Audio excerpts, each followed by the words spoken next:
क्या आप जानते हैं कि महाभारत युद्ध में क्यों भाग नहीं लिया इन शक्तिशाली योद्धाओं ने? महाभारत का युद्ध कुरुक्षेत्र में कौरवों और पांडवों के मध्य लड़ा गया था। महाभारत के अनुसार इस युद्ध में भारत के प्राय सभी जनपदों ने भाग लिया था। महाभारत और अन्य वैदिक साहित्यों के अनुसार यह प्राचीन भारत में वैदिक काल के इतिहास का सबसे बड़ा युद्ध था। इस युद्ध में लाखों क्षत्रिय योद्धा मारे गए, जिसके परिणाम स्वरूप वैदिक संस्कृति तथा सभ्यता का पतन हो गया था। इस युद्ध में संपूर्ण भारतवर्ष के राजाओं के अतिरिक्त बहुत से अन्य देशों के क्षत्रिय वीरों ने भी भाग लिया और सब के सब वीर गति को प्राप्त हो गए।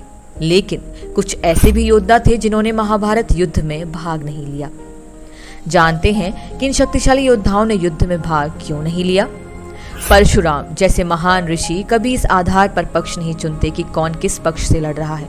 परशुराम एक ब्राह्मण थे और एक ब्राह्मण को अनावश्यक मानव हत्या में भाग नहीं लेना चाहिए। दुर्योधन जो कि अधर्म की मूल जड़ थी, उसके पक्ष से वे कभी भी युद्ध न करते और पांडव पक्ष में स्वयं भगवान विष्णु के अंश नर नारायण थे। माना जाता है कि परशुराम कौरवों को समझाने गए थे और उन्होंने सबको नर नारायण की कथा सुनाते हुए कहा था कि ये अर्जुन श्री कृष्ण उन्हीं नर नारायण का ही रूप है और इन्हें कोई नहीं हरा सकता। इसलिए अगर मेरी बातों पर विश्वास है तो पांडवों के साथ संधि कर लो। ऐसा कहकर वो वहां से चले गए। बलराम भीम और दुर्योधन दोनों के ही गुरु थे।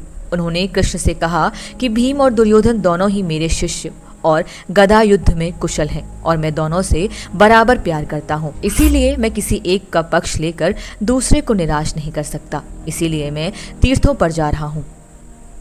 प्रद्युम्न महाभारत के युद्ध में प्रद्युम्न ने भी भाग नहीं लिया था और इनके युद्ध में भाग लेने का कारण कहीं भी स्पष्ट रूप से वर्णित नहीं किया गया। प्रद्युम्न पराक्रम में अर्जुन के ही समान थे, इसीलिए वो युद्ध में भाग लेकर अपने पिता और गुरु का वैभव कम नहीं करना चाहते थे। बब्रुवाहन अर्जुन के पुत्र थे और उन पर मणिपुर के राज्य की जिम्मेदारी थी, इसीलिए वे युद्ध में नहीं आए थे। रुक्मी अपनी सेना को लेकर अर्जुन के पास गए। अर्जुन ने उसे अपनी सेना में शामिल नहीं किया। फिर वह दुर्योधन के पास गए और दुर्योधन ने भी उसे अपनी सेना में शामिल नहीं किया। फिर वह अपनी सेना को लेकर वापस अपने राज्य लौट गए।